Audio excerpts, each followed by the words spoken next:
Also higher than all but the final poll for Richard Nixon before he resigned. Support for Clinton's impeachment and removal never got higher than 35%.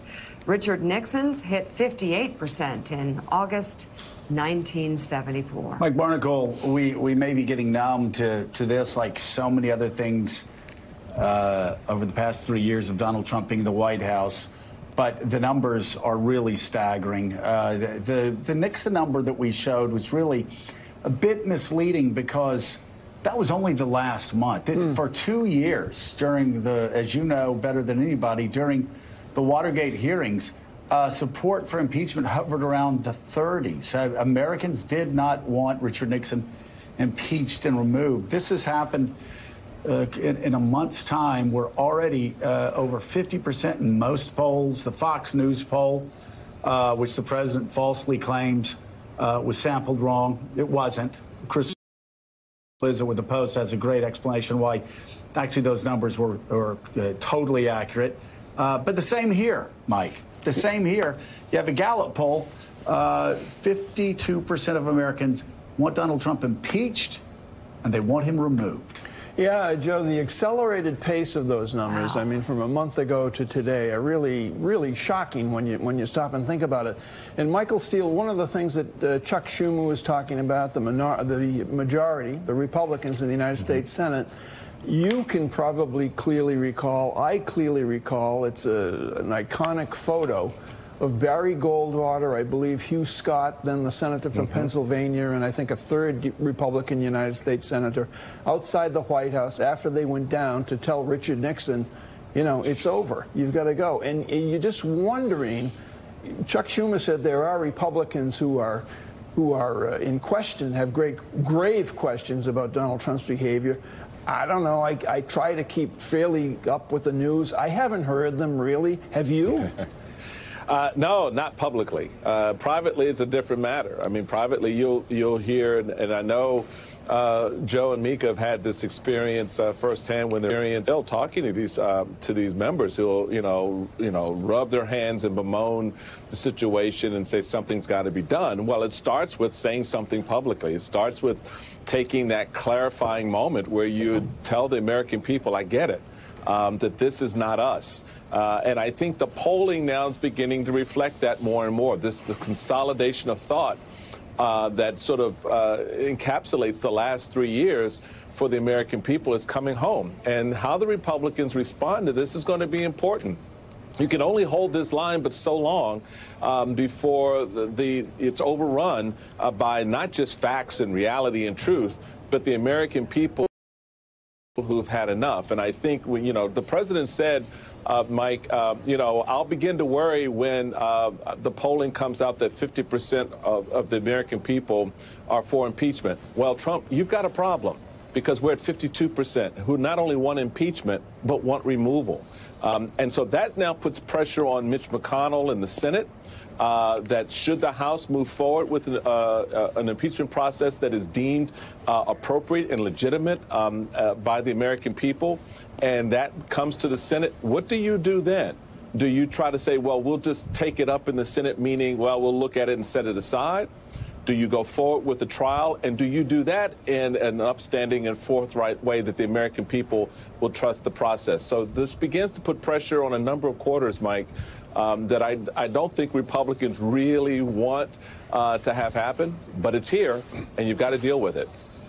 So Noah Rothman, what are your insights on what's driving these numbers above 50%? Pretty extraordinary. Again, I would expect 50% for an impeachment inquiry. That's where this all began.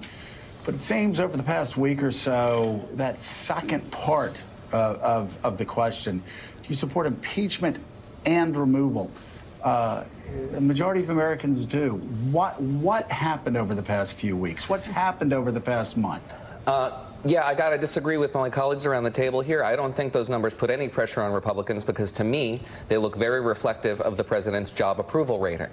almost identical, in fact, to the number of Americans who disapprove of the president and now want him impeached and removed, even on the partisan breakdown lines. That, to me, suggests that this is a proxy right now for job approval, and if you think that changes Republican minds, I don't know why, because it hasn't changed Republican minds over the last 3 years. What's the pressure now is on Democrats.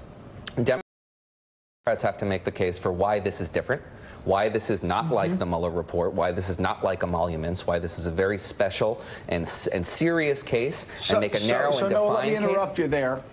Let me interrupt you really quickly and just ask you, let's go specific, because you're right about the House.